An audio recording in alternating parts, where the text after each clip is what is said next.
সুপ্রিয় দর্শক, আমি আফজাল হোসেন, স্বাগত জানাচ্ছি সময়ের আলাপে। আমাদের আজকের অতিথি জাতীয় নাগরিক পার্টির জ্যেষ্ঠ যুগ্ম আহ্বায়ক সামান্তা শারমিন। সামান্তা শারমিন, আপনাকে স্বাগত জানাচ্ছি আমাদের সময়ের আলাপে। আমরা মূলত আজকে আলোচনা করব বাংলাদেশের রাজনীতি আসলে কোন দিকে যাচ্ছে। এখন নানা রকম সমীকরণ, নানা মেরুকরণ হবে। এর মধ্য থেকেও জাতীয় নাগরিক পার্টি কিভাবে বা কোন বেসটা ধরে রাজনীতিতে আগাতে চাচ্ছে বা আগাচ্ছে, বা আপনি কিভাবে রাজনীতি করছেন? দেখেন, গণঅভ্যুত্থানের পরে বা আগেও একটা তৃতীয় শক্তির উদ্ভব ঘটবে বাংলাদেশে, এটার একটা আকাঙ্ক্ষা সকলেরই ছিল। মানুষ মানে তথাকথিত রাজনৈতিক দলের বাইরে গিয়ে একটা নতুন ধরনের রাজনৈতিক শক্তি, নট নেসেসারিলি দল, আমি মনে করি না এটা নতুন ধরনের রাজনৈতিক বয়ান, নতুন ধরনের রাজনৈতিক শক্তির জন্য অপেক্ষা করেছিল।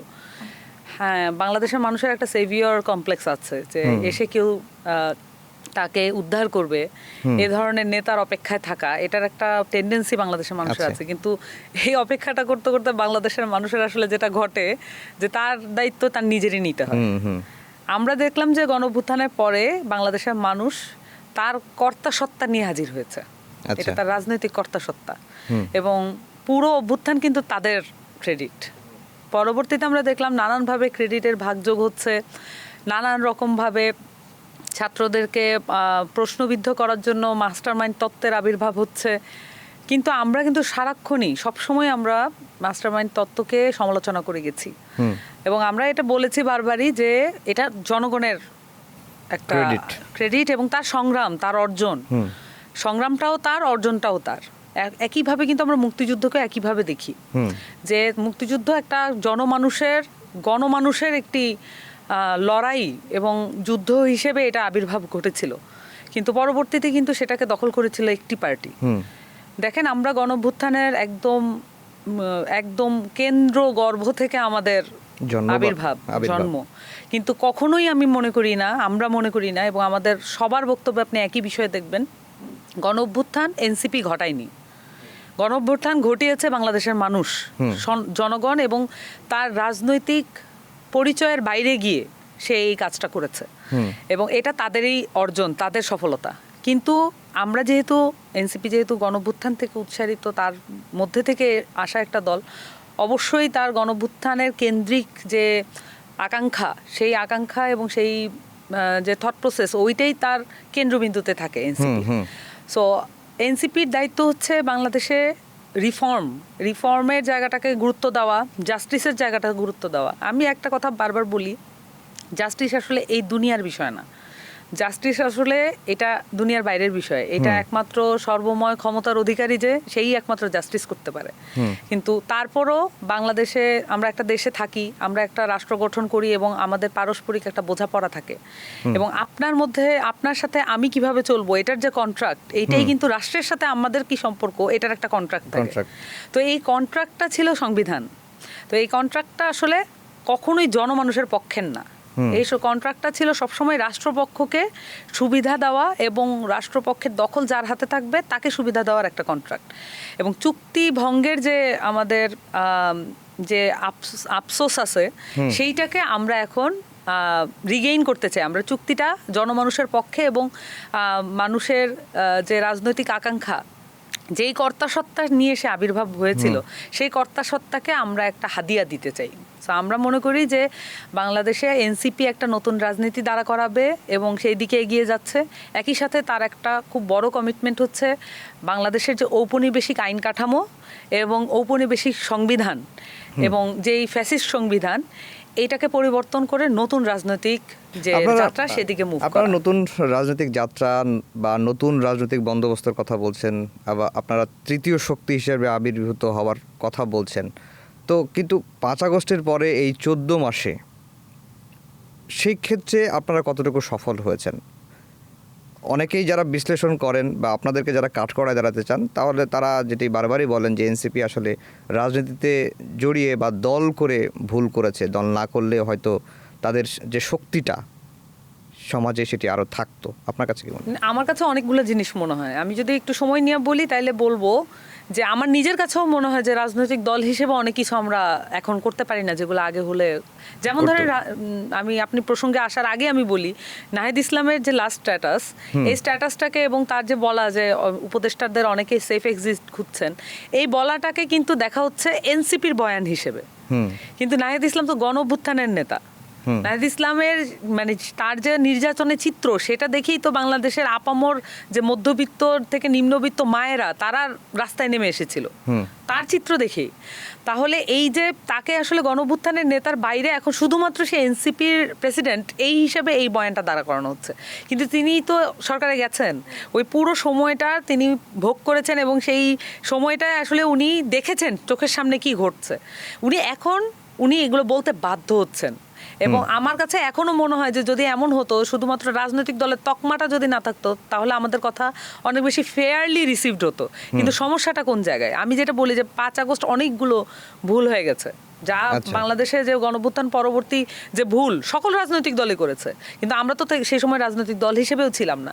কিন্তু ছাত্রদের গণঅভ্যুত্থানের আকাঙ্ক্ষা রক্ষার জন্য তাদের উপরে যে অর্পিত দায়িত্ব, সেটার জায়গা থেকেও আসলে অনেক কিছু ভুল হয়ে গেছে। এখন এই ভুলগুলো স্বীকারের মাধ্যমে আমরা আসলে সামনে ফরওয়ার্ড করতে পারি।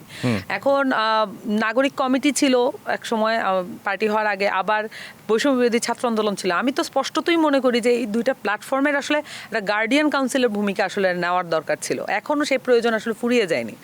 যখন দেখা যায় যে উচ্চকক্ষে পিআরের ব্যাপারে নানান দল নানান ধরনের অবস্থান নিচ্ছে, সেখানে অভ্যুত্থানকে সেফগার্ড দিবে যেই সংগঠন, তার কথাই কিন্তু সবচেয়ে বেশি গ্রাহ্য করা হবে, প্রাধান্য পাবে।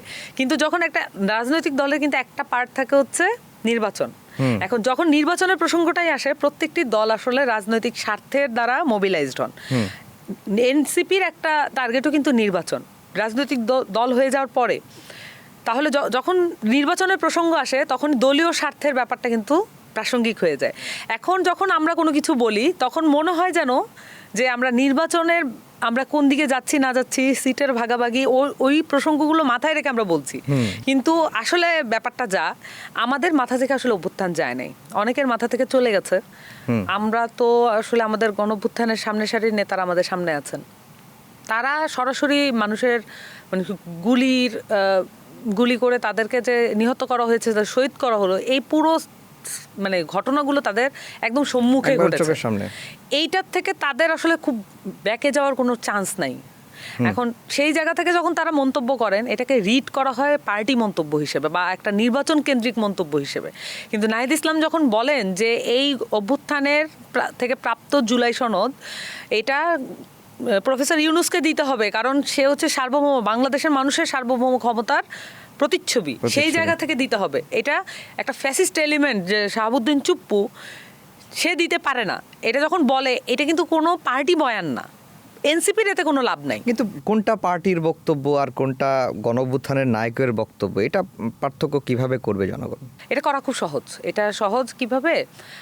এটা দেখতে হবে প্রথমে যে দাবির আসলে ক্রেডিবিলিটি আর মেরিট কতটুকু, এবং এই দাবি থেকে কে আসলে সুবিধাটা প্রাপ্য হচ্ছে। যেমন ধরেন যে এনসিপি যদি বলতো যে গণঅভ্যুত্থান আমরা ঘটিয়েছি, এটা যদি দাবি করতো, তাহলে কিন্তু গণঅভ্যুত্থান ওই মুক্তিযুদ্ধের মতো একটা পকেটে চলে আসে। আমরা তো সকল মানুষকে ধারণ করতে চাই, even we want to perceive and connect other political parties two.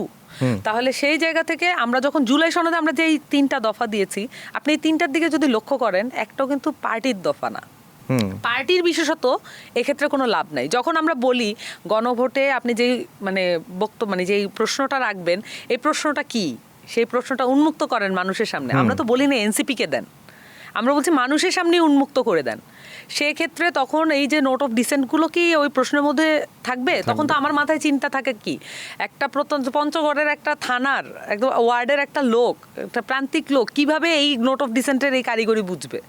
তাহলে তার জন্য আমার তো জীবনটা সহজ করতে হবে, তার জন্য সংবিধানটাও সহজ করতে হবে। তখন আমরা জানতে চেয়েছি যে প্রশ্নটা কি, এটা উন্মুক্ত করতে হবে সকলের সামনে। আমরা যখন বললাম যে কনস্টিটিউয়েন্ট পাওয়ার দিতে হবে, এই বিষয়টা কি, আপনি একটা নির্বাচনে যাচ্ছেন সামনে, আপনি যদি যদি সকল ভোটারকে না বলেন যে আমি গিয়ে কিন্তু এই 6 মাসে বা এই 9 মাসে বা 1 বছরে আমি সংবিধানের একটা মৌলিক পরিবর্তন করব, এই পাওয়ারটা তুমি আমাকে দাও, সে তো জানে না।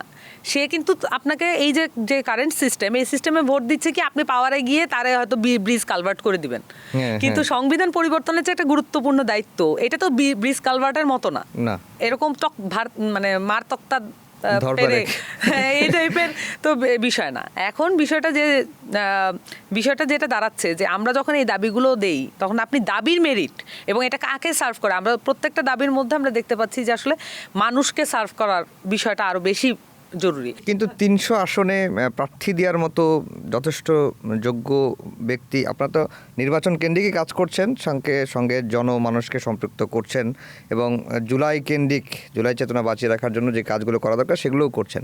কিন্তু প্রশ্নটা হচ্ছে যে 300 আসনে প্রার্থী দেওয়ার মতো এখন পর্যন্ত অ্যানালাইসিসটা কি এনসিপির সক্ষমতা কি আছে? আসলে আমি মনে করি যেটা 300 আসনে প্রার্থী দেওয়াটা খুব গুরুত্বপূর্ণ বিষয় না। এই প্রার্থীদের আপনি নিরাপত্তা নিশ্চিত করতে পারবেন? এই যে প্রত্যেক নির্বাচনের সময় আমরা যে মানে হানাহানিটা দেখি এবং অলরেডি যে আমার তো খুব দুঃখজনক যে সবচেয়ে বড় দল বিএনপি, তাদের যে নেতাকর্মীরা আছে তারা অহরহ নিহত হচ্ছেন এবং খুব দুঃখজনক যে মানে গণঅভ্যুত্থানের সময় মানে মারা গেলে তো শহীদ বলা যায়, এইভাবে রাজনৈতিক হানাহানির মধ্যে মানে মারা গেলে তো শহীদও বলা যায় না। এখন তারা যে নিহত হচ্ছেন, তাদের যে পরিবার আছে, তারা কি পরিমাণ বিপর্যস্ততার মধ্যে আছেন এটা কি আমরা জানি? এবং আমরা আসলে আমি নিজে আসলে ওই পরিবারগুলোকে খুব ফিল করি। সো এই যে ঘটনাটা ঘটে এটা যে কতদূর মাত্রায় যাবে, কারণ আমরা তো আসলে ইন্টারিম গভর্নমেন্টকে, আইন শৃঙ্খলা বাহিনীকে রিফর্ম করার কাজটাকে সিনসিয়ারলি নিতে দেখি নাই। আমরা বরঞ্চ এটাকে ব্যাক অফ হিজ মাইন্ড, মানে এটাকে আসলে পাত্তা না দেওয়ার ভূমিকাটাই বরঞ্চ তাদের বেশি। এটা খুব দুঃখজনক। এবং এই যে 300 প্রার্থীকে এক একটা দল দিবে, তার বিপরীতে অন্য প্রার্থীরা দাঁড়াবে, নানান কিছু হবে, যেটা হয় আর কি রাজনৈতিক সমীকরণে, নির্বাচন কেন্দ্রিক রাজনৈতিক সমীকরণে। এটা কিন্তু অন্যান্য অনেক সিচুয়েশনের চেয়ে আলাদা, এটা অনেক বেশি টেন্সড। এখন আমরা তো চাই আসলে নির্বাচনটা উৎসব মুখর হোক। 300 প্রার্থী এবং তার পরিবারকে নিশ্চয়তা দেওয়া, তাদের নিরাপত্তা নিশ্চিত করা। এবং আমি এটা শুনি মাঝে মাঝে যে বিভিন্ন ধরনের রাজনৈতিক দলে আগে কিভাবে নির্বাচন হয়েছে, যে আপনি আগের দিন তার ভাইকে আচ্ছা মতন পিটাবেন, যদি তার ভাইকে তার আঙিনায় আচ্ছা মতন পিটাতে পারেন তাহলে হচ্ছে একদম মাস্তান টাস্তান যা অপরপক্ষ পালতেছিল তার পালায় যাবে, তারা থাকবে 10টা গন্ডা 10টা হোন্ডা, রাইট। এখন এই যে শেখ হাসিনার যে ফরম্যাট, এটা থেকে বাইরে কি এবার নির্বাচন হবে কিনা, আমার তো এটা প্রশ্ন। তাহলে আমরা প্রার্থী দেওয়া কোনো কঠিন বিষয় না, যে কোনো পার্টি প্রার্থী দিতে পারে। ধরেন এনসিপি একটা আপকামিং ইয়াং ফোর্স এবং ভবিষ্যতে ধরেন এই আমাদের প্রত্যেকের বয়স 40-এর মানে 40-এর উপরে খুবই কম আছে, আমরা আরো 40 ইয়ার্স সামনে রাজনীতি করতে পারবো।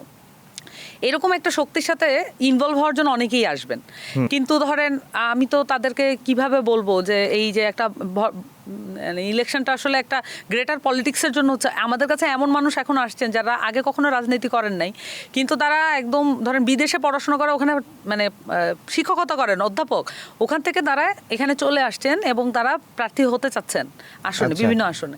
কিন্তু তাকে যে আমি স্বপ্নটা দেখাবো, আমার যে এই যে ইন্টারিম গভর্নমেন্টের সময় যে সংস্কারগুলো হয়ে গেলে আমরা একটা ডেমোক্রেটিক স্পেস পেতাম পরবর্তী সরকারগুলোর আমলে, যেই যাক, তাহলে তো ওই জিনিসটা তো নিশ্চিত করতে পারছি না। জি, আমরা মাঝখানে একটা প্রশ্ন করে রাখি যে এই জুলাই গণ অভ্যুত্থানে এনসিপি না বলি বা গণ অভ্যুত্থানের যে নায়কদের যে ভূমিকা ছিল এবং যে সিম্প্যাথি ছিল, আমরা অনেকেই ধারণা করেছিলাম যে এই সিম্প্যাথিটা আগামী নির্বাচনে এনসিপি গেইন করতে পারবে, কিন্তু অনেকে বলছেন যে সেখান থেকে এনসিপি অনেকটা দূরে সরে যাচ্ছে। মানে ধরেন সাধারণ মানুষের যে সিম্প্যাথিটাকে সেটাকে এনসিপির ভোটের বাক্সে নিয়ে আসার যে প্রক্রিয়ার ক্ষেত্রে এনসিপি অনেকটা পিছিয়ে গেছে। আপনার কাছে কি মনে হয়? না, বিষয়টা হচ্ছে যে একটা হচ্ছে সিম্প্যাথি, আর একটা হচ্ছে আমরা তো আসলে রাজনৈতিক জনগোষ্ঠী গঠনের কথা বলি। আমরা চাই যে আসলে মানুষকে তার সম্মান যদি আপনি দিতে চান, প্রথমত তার ভোটকে সম্মান করতে হবে। বাংলাদেশে যে পলিটিক্সটা চলে যে আপনি একটা ভোট ব্যাংক হিসাব করেন, ওই ভোট ব্যাংক কিনতে কয়টা লিডারকে আপনার কয় টাকা দিতে হবে এইটা হিসাব করে। তো যদি এই হয় সিস্টেম, তাহলে তো এখানে আপনি তাদের ভোটকে সম্মান করলেন না। ধরেন আপনি ফেয়ার ইলেকশনই করলেন, কিন্তু আপনি তো তারপরও আসলে টাকা ঢুকলে কখনো এটা ফেয়ার ইলেকশন হয় না। যেখানে আপনি অস্ত্র আর অর্থ ঢুকাবেন সেখানে কখনো আপনি ফেয়ারনেস এক্সপেক্ট করতে পারেন না। কিন্তু তারপরেও যদি তর্কের খাতির ধরে নেই, তারপরেও এটা যদি ফেয়ার ইলেকশন হয়, মানে কেউ যদি প্রিসাইডিং অফিসার কোনো মুভমেন্ট করতেছে না, আইনশৃঙ্খলা বাহিনী কোনো মুভমেন্ট করতেছে না, এটাই তো ফেয়ার আমাদের কাছে, এটাই আমাদের সর্বোচ্চ চাওয়া আর কি গণতান্ত্রিকতা। কিন্তু আসলে তো এটা না। আপনার প্রত্যেকটা ভোট তার যে চাওয়া, নাগরিকের চাওয়ার অনুযায়ী তার যে স্বাধীনতা ওই প্রতিফলন ঘটবে, এটা তো আমরা চাই গণঅভ্যুত্থানের পরে। হয়তো এটা একবারে সম্ভব না, কিন্তু আমরা দেখতে পাচ্ছি যে এনসিপি ছাড়া অন্য কোনো পলিটিক্যাল পার্টি এটাকে এজেন্ডা হিসেবে নেয় না। এইটা হচ্ছে আমাদের কাছে খুবই কনসার্নিং, উদ্বেগের বিষয়, যে ভোটারকে তার নাগরিক মর্যাদার জায়গা থেকে দিতে হবে এবং তার প্রাপ্ত সম্মান তাকে দিতে হবে। আপনি যখন তাকে, হ্যাঁ সে চাইতে পারে, সে আপনার কাছে টাকা চাইতে পারে, কিন্তু তাকে তার প্রাপ্য মর্যাদা আপনি তখনই বুঝাতে পারবেন যখন আপনি তাকে বলবেন যে আপনি টাকা দিব না। প্রত্যেকেই বলবে যখন আমি টাকা দিব না, আমি আপনাকে ওইভাবে খাওয়াবো না, আমার বাসায় চলেন আমি খাওয়াবো, কিন্তু বিরিয়ানির প্যাকেট দিব না, কিন্তু তারপরও আমি ম্যানিফেস্টোগুলো আমি আপনাকে বাসায় গিয়ে বলে আসতেছি, সেই কষ্টটা আমি করব। কিন্তু আপনি ওইটা শুনে আপনার যদি মনে হয় তাহলে আপনি ভোট দেবেন।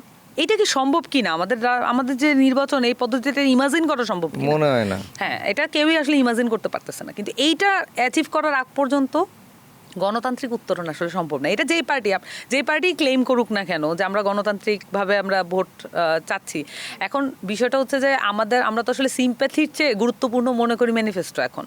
যেহেতু আমাদের এখন সিম্প্যাথি কখন কাজে লেগেছে, যখন গণঅভ্যুত্থানে, যখন আমাদের নেতাদেরকে কেউ চিনতো না, কিন্তু তারা অনেক বেশি মানে ফেমাস হয়েছেন, জনপ্রিয় হয়েছেন, কেন?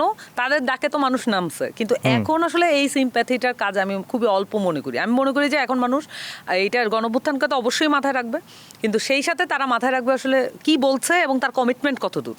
একটু জুলাই সনদ প্রসঙ্গে আসি। জুলাই সনদের স্বাক্ষর করা না করা নিয়ে এনসিপি জামাতের মধ্যে কোনো আন্ডারস্ট্যান্ডিং হয়েছিল কিনা? জি না, কোনো আন্ডারস্ট্যান্ডিং হয় নাই। আমরা আসলে এনসিপি আর জামাত যখন আন্ডারস্ট্যান্ডিং হয় তখন বিষয়টা দাঁড়ায় হচ্ছে এটা ভোটের জন্য নির্বাচন কেন্দ্রিক বোঝাপড়া, কিন্তু আমরা কারোর সাথে কোনো নির্বাচন কেন্দ্রিক বোঝাপড়ায় যেতে চাই না। এই কারণে সকল পার্টির সাথে আমাদের সমপরিমাণ আলাপের পরিসর আছে এবং আমাদের নাহিদ ইসলাম সহ অন্যান্য যারা নেতারা আছেন তারা দীর্ঘমেয়াদে একদম পুরো 1 বছর ধরে পার্টি হওয়ার পর থেকে আরও বেশি ঐক্যমত্য কমিশনের লিড দেওয়ার ব্যাপারটা কিন্তু নাহিদ ইসলাম করেছেন। এখন সেখানে আক্তার হোসেন দেখেছেন যে মানে আমাদের সেক্রেটারি, উনি ঐক্যমত্য কমিশনে গিয়েছেন, সংস্কার টিমটাকে পরিচালিত করেছেন, কিন্তু একটা আছে না যে ভিশনটা সেট করা, খুব পরিষ্কারভাবে আমাদের ভিশন ছিল যে আমরা বাংলাদেশের যে তথাকথিত যে পাওয়ার স্টেক ভাগাভাগির যে রাজনীতি, সেটার থেকে বাইরে আনতে হবে পার্টিগুলোকে। এটা আমরা আমাদের এজেন্ডা হিসেবে নিয়েছি। আমরা অনেকটা পেরেছি, কখনো কখনো আমরা দেখেছেন পিছিয়ে গিয়েছি, কখনো আবার ঐক্যমত্য কমিশনে এনসিপি খুব ভালো ভূমিকা নিচ্ছে। এটা আমাদেরকে অনেক কসরত করতে হয়েছে এবং আমাদের পার্টির মধ্যে খুব থ্যাঙ্ক গড যে অনেকগুলো মেধাবী মুখ এসেছে যারা খুব ট্রুলি বাংলাদেশের রাজনীতিটাকে বুঝতে জানেন এবং সেটা প্রতিফলন ঐক্যমত্য কমিশনে ঘটেছে। কিন্তু জামাতের সাথে নির্দিষ্ট কোনো পার্টির সাথে এক বলয়ে আবদ্ধ হওয়া, এটা এনসিপির ভবিষ্যৎ হতে পারে না।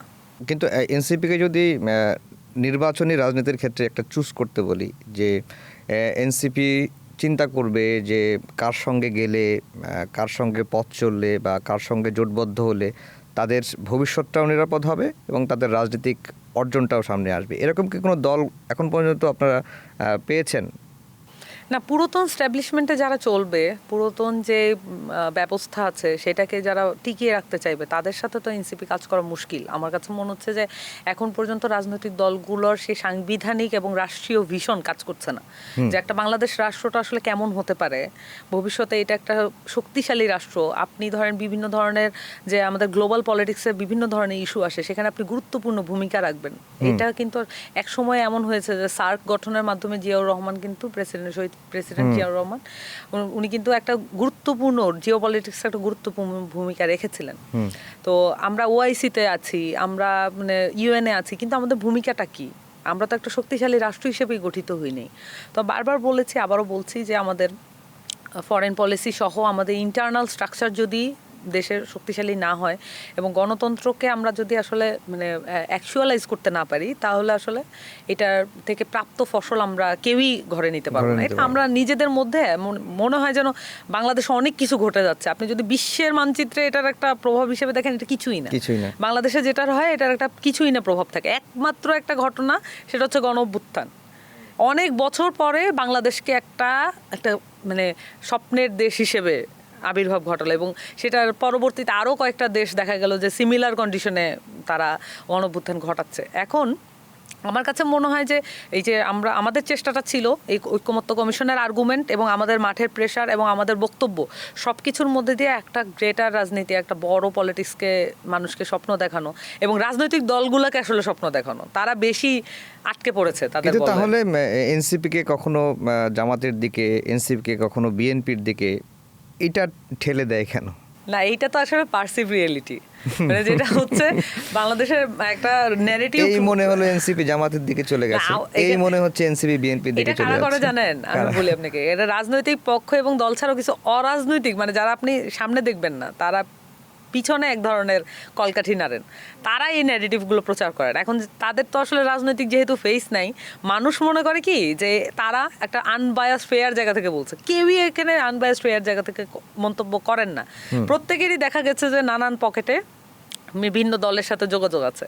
এখন এনসিপিকে এই পারসিভ রিয়েলিটির মধ্যে জোর করে আপনি একটা মানে আলাদিনের প্রদীপের মধ্যে জোর করে জিনিকে আবার ঢুকানোর মতো ব্যাপার আর কি। এটা যেটা এক্সপোজড, এবং আমরা আসলে স্বপ্নগুলোর কথা বলতেছি, কিন্তু যখনই বলতে যাই তখন এটা ফ্রেমিং করা হয় যে এটা বিএনপির পক্ষে যাচ্ছে নাকি জামাতের পক্ষে যাচ্ছে, অ্যাজ ইফ। এবং এটার একটা আমি বলি আপনাকে, এটার একটা মানে ইয়েও আছে, ষড়যন্ত্রও আছে, যে বিএনপি জামাতের পক্ষেই থাকতে হবে, এইটাই হচ্ছে বাংলাদেশের রাজনীতির ভবিষ্যৎ।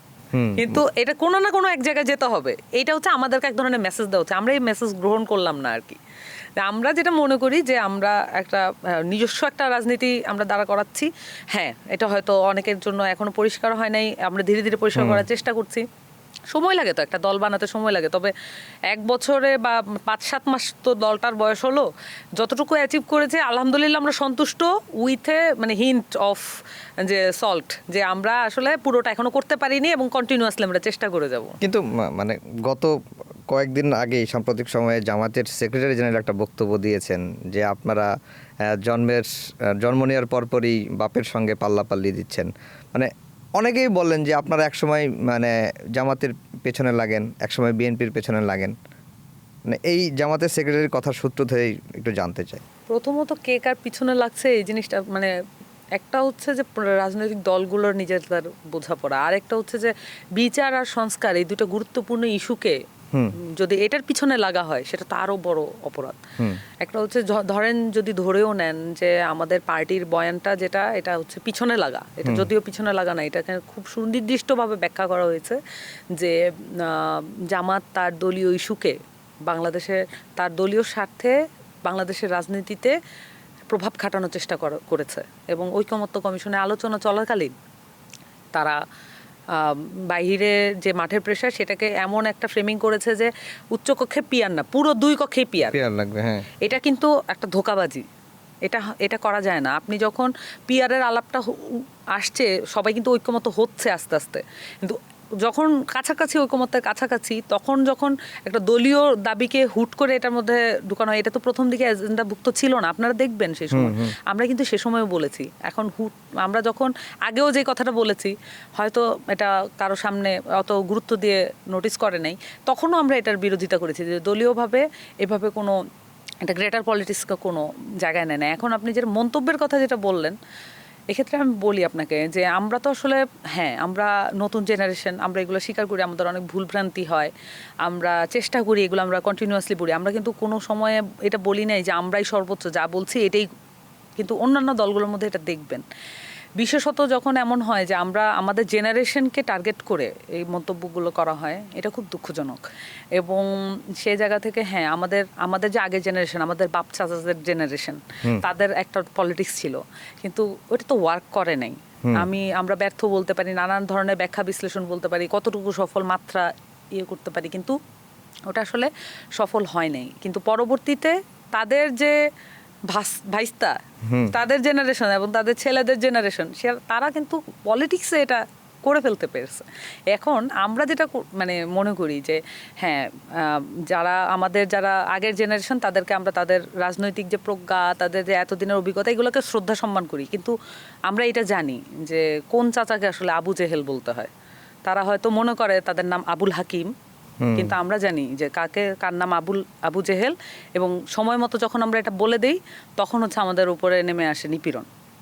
তো আমরা এটা মনে করি যে এখন যেই ধরনের আসলে আমরা এই ধরনের রাজনৈতিক সংস্কৃতি আসলে চাই না অপর দলকে। কিন্তু আপনারা তো ছেড়ে মানে কথা বলেন না, আপনারা তো ছাড় দেন না, আপনারাও তো বলেন যে যেমন আপনি বলেছেন যে জামাত এবং আওয়ামী লীগ মুদ্রার এপিটোপিট।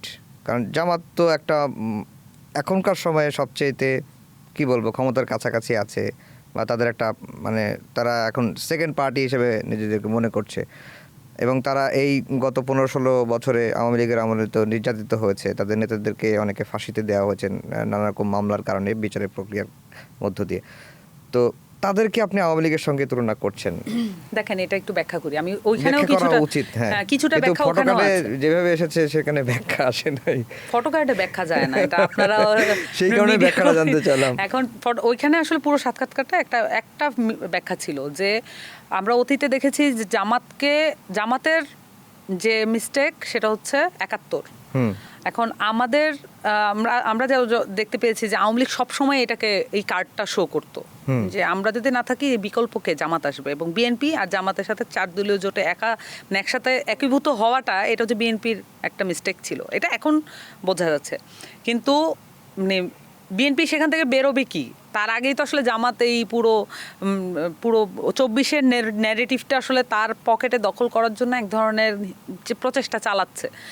এখন যেটা দাঁড়ায় যে মানে আওয়ামী লীগ সবসময় জামাতকে শো করেছে, আর এখন জামাত আওয়ামী লীগকে শো করছে যে তাদেরকে ঠেকাতে হলে জামাতকে লাগবে। কিন্তু আমরা তো এটা মনে করি না, আমরা মনে করি বিচার হইলে আওয়ামী লীগ ঠেকবে। এখন বিচারের ক্ষেত্রে তখন তাদের মন্তব্য কি, আপনি দেখেন কিভাবে ন্যারেটিভ পরিবর্তন করে তারা বাসায় বাসায় গিয়ে বলছে যে জেল জুলুম খাটতে হবে না আওয়ামী লীগের নেতাদের। তার মানে খুব পরিষ্কারভাবে বিচার একটা লম্বা প্রক্রিয়া, তার মানে এই বিচারগুলো তো আসলে পরবর্তী গভর্নমেন্টের সময়ও চলমান থাকবে, অনেক বিচার। পরিষ্কারভাবে এই মেসেজটা কিন্তু বাংলাদেশের মানুষের কাছে উন্মুক্ত করা হলো যে বিচারগুলো তারা কন্টিনিউ করবেন না এবং বিচারগুলো হতে দেবেন না। আপনি যে খবর নিয়ে দেখবেন সাভার অঞ্চলে যেই কয়টা, আমি সাভারেরটা জানি বলে বিধায় বলছি, অন্যান্য অঞ্চলে খোঁজখবর নিলেও আজকেও পত্রিকায় রিপোর্ট হয়েছে যে ক্রমাগত এই আওয়ামী লীগের নেতাদেরকে ছাড়িয়ে দেওয়া হচ্ছে। এই যে সাভার অঞ্চলে যাদেরকে ছাড়িয়ে দেওয়া হয়েছে বিভিন্ন মামলা থেকে, তাদেরকে ছাড়িয়ে দিয়েছেন জামাতের একজন খুব সেলিব্রিটি আইনজীবী।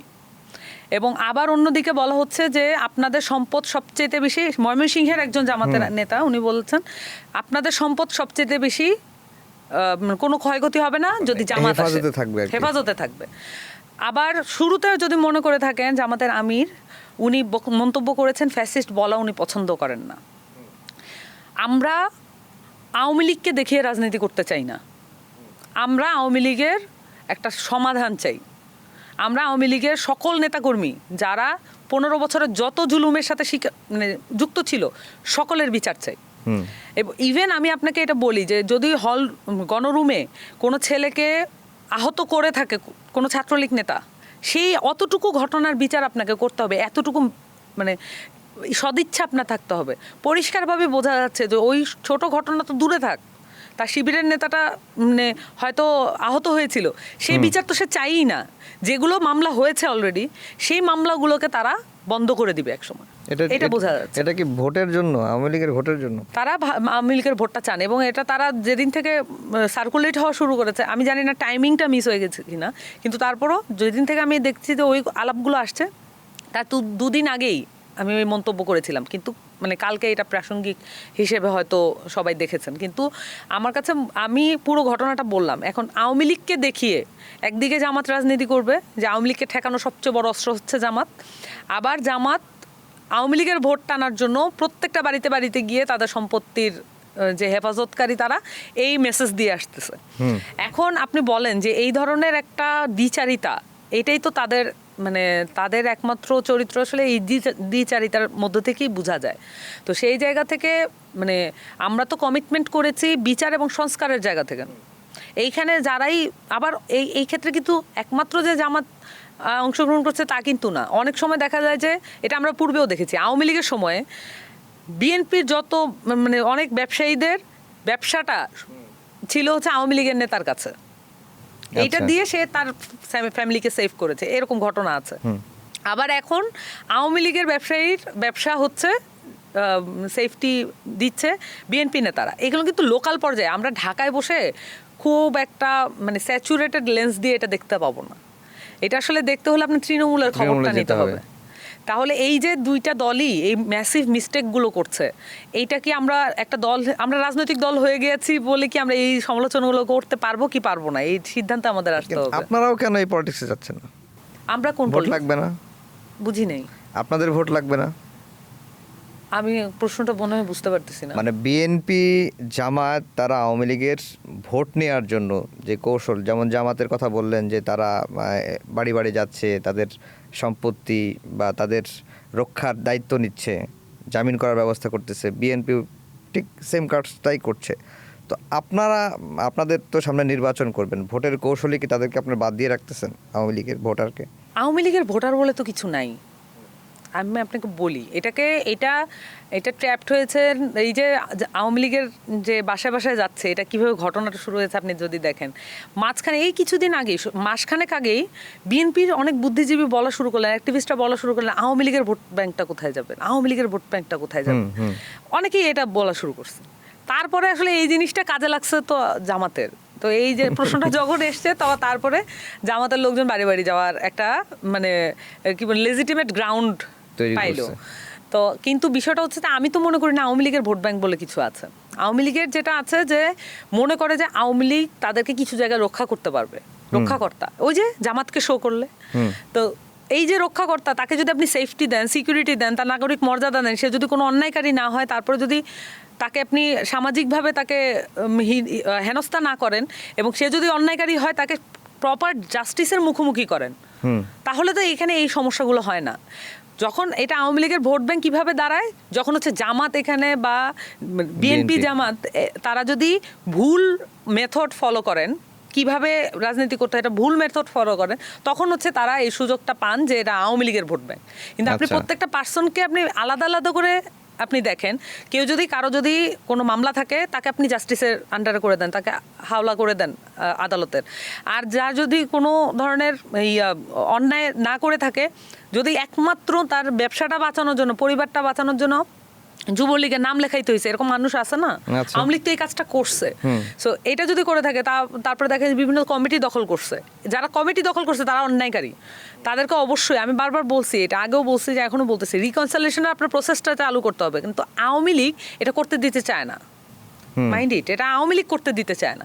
যদি এটা কমপ্লিট করে ফেলি অ্যাজ এ প্রসেস, আমরা যদি এটা কমপ্লিট করে ফেলি তাইলে কিন্তু সমাজটা আগায় যায়, রাজনৈতিক এই দুরবস্থাটা থাকে না। আওয়ামী লীগ এটা চায় না এটা সলভ হোক। না, তারা তো এখনো তাদের অ্যাটিটিউড তো ধরে ফেলবো, মেরে ফেলবো, আসি, কোনো ধরনের অনুতপ্ততা নাই। আপনারা শাপলা মানে আপনাদের লাগবেই। শাপলাটা কেন লাগবে এখন? কি মানুষ, যেটা আপনি শুরুর দিকে বলছিলেন যে এখন আসলে মানুষ আগের রাজনীতিতে বিশ্বাস করে না, মানুষের মনটা একটু পরিবর্তন হয়েছে এবং আপনারাও মানুষের মনটাকে গণতান্ত্রিক করতে চান, আপনারা এজেন্ডা মানুষের কাছে, ইশতেহার মানুষের কাছে পৌঁছাতে চান, সেটা দেখেই মানুষ ভোট দিবে। সেটাই যদি হয় তাহলে সাপ্লাই কেন আপনাদের লাগবে? অনেকগুলো যুক্তি আছে, আপনারা মনে হয় এগুলো জানেন, তারপরেও যেহেতু প্রশ্নটা করলেন আমি একবারে সবগুলো একটু একটু করে বলার চেষ্টা করি। প্রথমত, রাষ্ট্র বা সরকার কখনোই অনৈতিক কোনো কিছু কারো উপর চাপিয়ে দিতে পারে না, পারে না? আর যদি তার সামর্থ্যের মধ্যে কিছু থাকে সেখান থেকে সে বিচ্যুত রাখতে পারে না কাউকে, পারে না?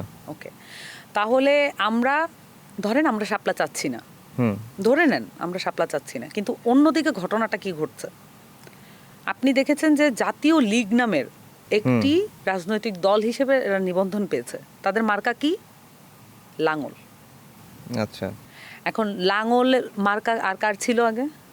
জাতীয় পার্টি। হ্যাঁ, জাতীয় লীগ নামটা দেখেন, তাদের 126 না 88 পৃষ্ঠা তারা জমা দিয়েছে। আমরা জমা দিয়েছিলাম প্রথম দফায় 43,000 সামথিং পৃষ্ঠা, এর পরের দফায় আরও 1,500-এর অধিক পৃষ্ঠা আমরা জমা দিয়েছি। এবং আমাদের সকল কিছু ডকুমেন্ট খুব পরিষ্কার, নিবন্ধন আসবে, কোনো সমস্যা নেই। কিন্তু যেই নির্বাচন কমিশন একটা জাতীয় লীগ নামের একটা প্রতিষ্ঠান, সেটার অফিস টফিস কোনো কিছুই ঠিক ঠিকানা নাই, কোনো কমিটি নেই, তাদেরকে নির্বাচনে অংশীদার করতে এগ্রি করতেছে, নিবন্ধন দিচ্ছে, আপনার কি মনে একবারও প্রশ্ন আসছে না যে এই নির্বাচন কমিশন দিয়ে আপনি কিভাবে একটা সুষ্ঠু নির্বাচন করবেন? যেই নির্বাচন কমিশন যখন এই পুরাতন একটি ফ্যাসিস্ট আইন 2022-এর প্রধান নির্বাচন কমিশনার নিয়োগ আইন এবং অন্যান্য কমিশনার নিয়োগ একই আইনে হয়। 2022-এর পরে আওয়ামী লীগের কোন নির্বাচনটা ছিল? 2024-এর নির্বাচনটা।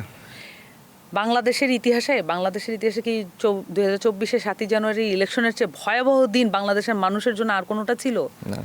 এবং এটার ভয়াবহতা আপনি ওই যে মানে জুলাই দিয়ে মাপতে পারবেন না। জুলাইয়ের প্রত্যেকটা দিন আমাদের ভাইরা মারা যাচ্ছে ঠিক, কিন্তু আমরা মনে হচ্ছিল আমরা গোলের কাছাকাছি যাচ্ছি, একটা আশাও ছিল। কিন্তু 7ই জানুয়ারি যেভাবে আমাদেরকে হতাশ করেছে রাজনৈতিক দলগুলো এবং বিশেষত আওয়ামী লীগ, এই আইনের মাধ্যমেই তো সেই নির্বাচন কমিশনার নিয়োগ হয়েছিল। একই আইনে আপনি কিভাবে নির্বাচন কমিশনার নিয়োগ করেন? এবং অন্যদিকে আমরা যখন এনসিসির কথা তুললাম যে সাংবিধানিক প্রতিষ্ঠানগুলোর কাউন্সিলের মাধ্যমে এটা নিয়োগ হবে একটা ফেয়ার বডির মাধ্যমে, এটা তো এগ্রি করা হলো না, নোট অফ ডিসেন্ট রাখা হলো। তাহলে এটা কি আপনার মনে হচ্ছে না যে জনগণকে আপনি তার প্রাপ্ত মর্যাদা থেকে দূরে রাখবেন রাষ্ট্রীয় প্রতিষ্ঠানগুলোর মাধ্যমে? এটার একটা চক্রান্ত বা প্রক্রিয়া কি মনে হচ্ছে না যদি এভাবে দেখি? আচ্ছা, কিন্তু ন্যারেটিভটা বলা হচ্ছে যে এনসিপি শাপলা চাইছে, দিচ্ছে না। ইস্যুটা এটা পরের ইস্যু, কিন্তু তার আগেই আমরা বললাম যে নির্বাচন কমিশনে এভাবে নিয়োগ হতে পারে না, সে সময় আমাদের পার্টিও হয় নাই, তখন তো নিবন্ধনের ইস্যুই নাই। তখনও তো আমরা বললাম যে এটা নির্বাচন কমিশনে এভাবে নিয়োগ হতে পারে না, তখন নাগরিক কমিটি। তখন কি এই কথাটা শোনা হয়েছিল? বদিউল আলম মজুমদার নিজে বলেছেন, নির্বাচন ব্যবস্থা সংস্কার কমিশনের প্রধান, উনি নিজে বলেছেন যে আমাদের কোনো কথাই শোনা হয়নি। আচ্ছা, তাহলে উনি হতাশা প্রকাশ করছেন। আপনারা ওই হতাশাটা যদি না দেখে আমরা যদি একটা শেষের ইস্যু নিয়ে আলাপ করি, এই নির্বাচন কমিশনে কিভাবে যোগ্য এই পরবর্তী নির্বাচন করার জন্য, ওনারা কি পারবেন যে এই যে ফেয়ারলি প্রত্যেকটা প্রার্থীকে নিরাপত্তা দিতে, প্রত্যেকটা প্রার্থীর যে জাস্টিস, এখনকার যে পরিস্থিতি তাতে মনে হয় না। এই জন্যই বলছি যে এটা শাপলাটা পরের ইস্যু। শাপলা দেখে শাপলার ঘটনাটার মধ্য দিয়ে আমরা অনেকগুলো চিত্র দেখতে পেয়েছি, কিন্তু এইটা যে একটা নির্বাচন কমিশনারের যে একটা দগদগে নগ্ন ঘা, এইটা বাংলাদেশের মানুষের সামনে এমনি শাপলা ছাড়াও এটা উন্মোচিত হয়ে গেছে। এবং আপনি এটাও দেখবেন যে আমাদের শাপলার ক্ষেত্রে যদি আসি, আমাদেরকে বলা হচ্ছে এটা জাতীয় প্রতীক, এটা তো বারবার খণ্ডানো হয়েছে। যদি আমাদেরকে একটা আইনে ব্যাখ্যা দেয়, আমি দায়িত্ব নিয়ে বলছি আমার দল কালকে থেকে অন্য প্রতীক নিয়ে কথা বলবে, আমি দায়িত্ব নিয়ে বলছি, যদি কোনো আইনি ব্যাখ্যা দেওয়া হয়। কিন্তু আইনি ব্যাখ্যা ছাড়া আপনি তো বাংলাদেশের কোনো মানুষের এই এবং এনসিপি করে বলি কি আমরা মানে যে কোনো জুলুমের ভাগিদার হতে বাধ্য না? তাহলে যে কোনো মানুষের তো আপনি রাজনৈতিক অধিকার ক্ষুণ্ণ করতে পারেন না। তো আপনার যদি আইনি ব্যাখ্যা না থাকে, সাংবিধানিক ব্যাখ্যা না থাকে, তাহলে এটা থেকে আপনি বিচ্যুত রাখতে পারেন না কাউকে।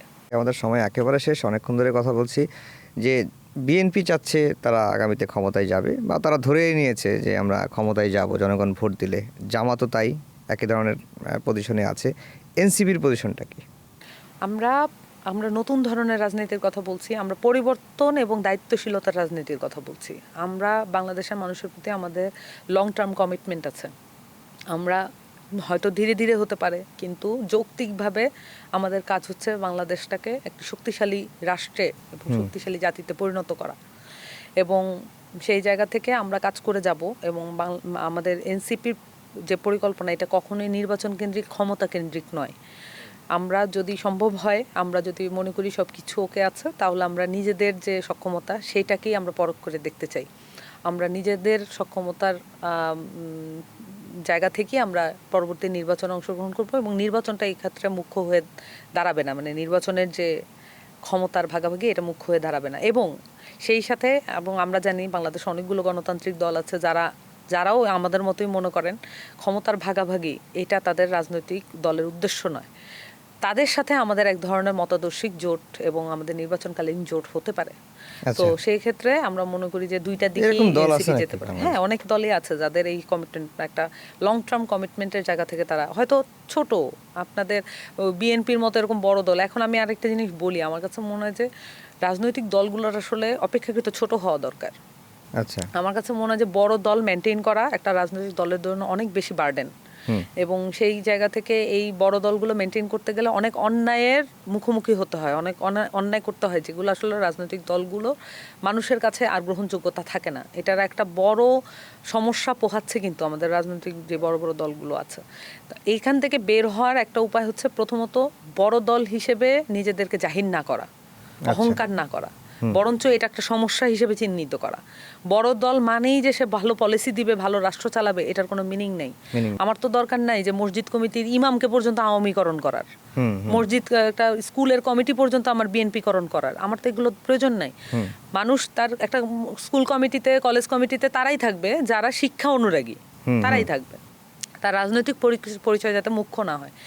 এবং এই সিস্টেমগুলো যদি পরিবর্তন করতে হয়, আদতেই পুরো রাজনৈতিক দলের সকলকেই আসলে আগায় আসতে হবে। না হলে যে জিনিসটা দাঁড়ায় যে বড় রাজনৈতিক দলকে দেখিয়ে যারা পরবর্তী রাজনৈতিক দল, তারা এক ধরনের ইনসিকিউরিটিতে ফিল করে এবং তারা এক ধরনের তাড়না ফিল করেন যে দ্রুত আমাদেরকে ওই জায়গাটা, ওই পাওয়ারটা অ্যাচিভ করতে হবে। কিন্তু আমি মনে করি এটা দায়িত্বের বিষয়, এটা পাওয়ারের কোনো ইস্যু না। এখন ধরেন গণঅভ্যুত্থানে আপনারা যেভাবে সাড়া পেয়েছেন, আগামী নির্বাচনেও আপনারা সেই একইভাবে সাড়া পেলেন এবং আপনারা জিতলেন, তখন প্রধানমন্ত্রী কি হবে দেশে? আমরা তো বলেছি যে দলের প্রধান আর প্রধানমন্ত্রী এটা এক ব্যক্তি হবেন না, এটা অনেক অনেক আগের, মানে এটা সেই কারণে প্রশ্নটা করা, যেহেতু দলের প্রধান হবেন না, এটা তাহলে আমরা যেহেতু বলেছি আমরা এটা পালন করব। আপনি এটা দেখবেন যে, এবং এটা আমরা দলীয় প্রধান আলাদা হবেন, সরকার প্রধান আলাদা হবেন এবং পার্লামেন্টের প্রধান আলাদা হবেন, এটা আমাদের ক্ষেত্রে ঘটবে, আমরা যেহেতু এটা চাই। তখন কি এটা আলোচনা করে হবে নাকি সেকেন্ড পজিশনে যিনি আছেন তিনি হবেন?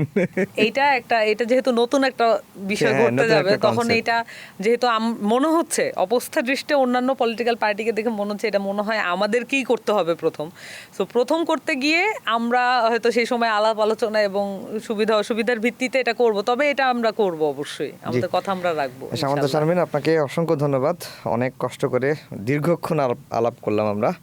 দর্শক সবাইকে ধন্যবাদ জানিয়ে শেষ করছি আমাদের আজকের সময়ের আলাপ।